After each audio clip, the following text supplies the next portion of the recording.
Hello friends, कैसे हैं आप सब। स्वागत है आपका यूपीएससी एट होम प्रविशा के यूट्यूब प्लेटफॉर्म पे।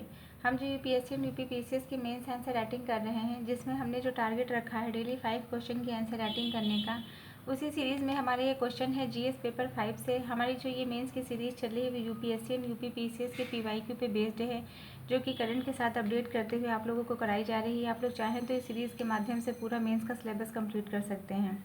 तो क्वेश्चन हम देखेंगे कि पूर्वी उत्तर प्रदेश के प्रमुख लोकगीतों का वर्णन कीजिए। क्वेश्चन क्या पूछा गया है, पूर्वी जो उत्तर प्रदेश है उसके प्रमुख लोकगीत कौन से हैं उसके बारे में हमें बताना है।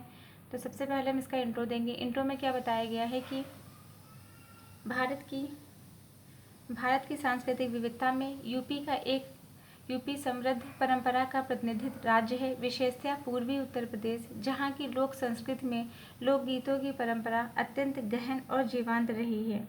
यहाँ के जो लोकगीत हैं वह केवल मनोरंजन के साधन ही नहीं है, बल्कि यह सामाजिक, धार्मिक, सांस्कृतिक मूल्यों का संवाहक भी हैं।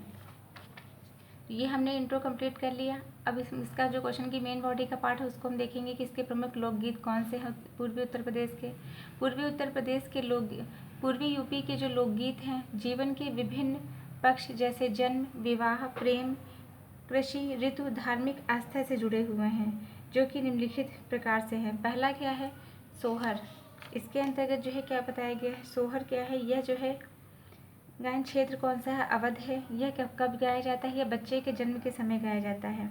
यह गीत जो है शिशु के जन्म के अवसर पर गाया जाता है। इसमें जो है इसका मेन मोटिव क्या होता है, इसमें देवी देवताओं के आशीर्वाद की प्रार्थना की जाती है। दूसरा क्या है, बिरहा। बिरहा जो है यह इसका गायन क्षेत्र क्या है, पूर्वी यूपी इसका गायन क्षेत्र है। अहिर समुदाय के द्वारा यह गाया जाता है और पत्नी अपने पति की विरह वेदना में ये गीत गाती है। यह जो है यह वीर रस और सामाजिक संदेश से युक्त गायन शैली है। इसमें सामाजिक कुरीतियों जैसे प्रेम, वियोग और वीरता की कहानियाँ प्रस्तुत की जाती हैं। नेक्स्ट हम देखेंगे चैती। इसमें क्या बताया गया है कि यह चैत मास में गाया जाने वाला लोकगीत है। यह प्रकृति सौंदर्य से संबंधित है। भगवान राम के जन्म के माह में गाया जाता है।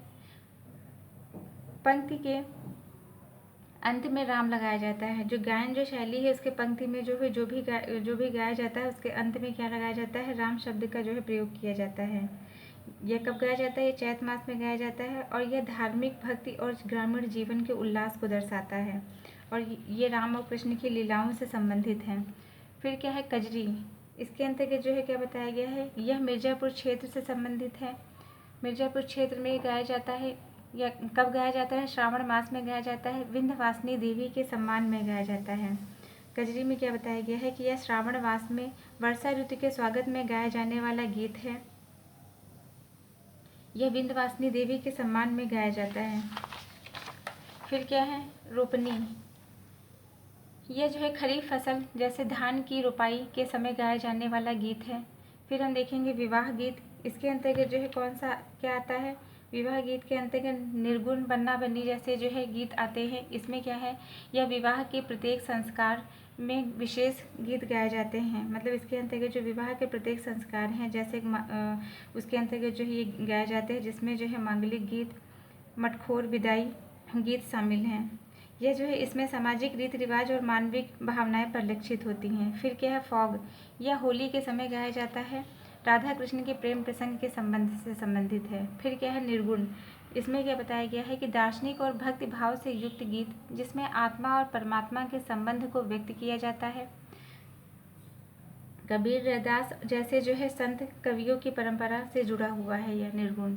तो ये हमारा क्वेश्चन की मेन बॉडी का पार्ट कंप्लीट हो गया। हमने देखा कि पूर्वी उत्तर प्रदेश में गाए जाने वाले कौन से लोकगीत हैं। उसके बाद में हम इसका निष्कर्ष देखेंगे कि अतः उपर्युक्त लोकगीतों के माध्यम से यह पूर्वी उत्तर प्रदेश विभिन्न संस्कृतियों की विविधता का संगम स्थल है। तो ये हमारा क्वेश्चन कंप्लीट होता है, जो कि हमने लिया था जीएस पेपर 5 से। आप लोगों को हमारी जो ये मेंस की सीरीज़ चल रही है कैसी लग रही है, हमारे कमेंट सेक्शन में ज़रूर बताइए। ऐसे ही पढ़ते रहिए, लाइफ में आगे बढ़ते रहिए। यूपीएससी एट होम प्रविशा के साथ मेंस आंसर राइटिंग करते रहिए। Thank you.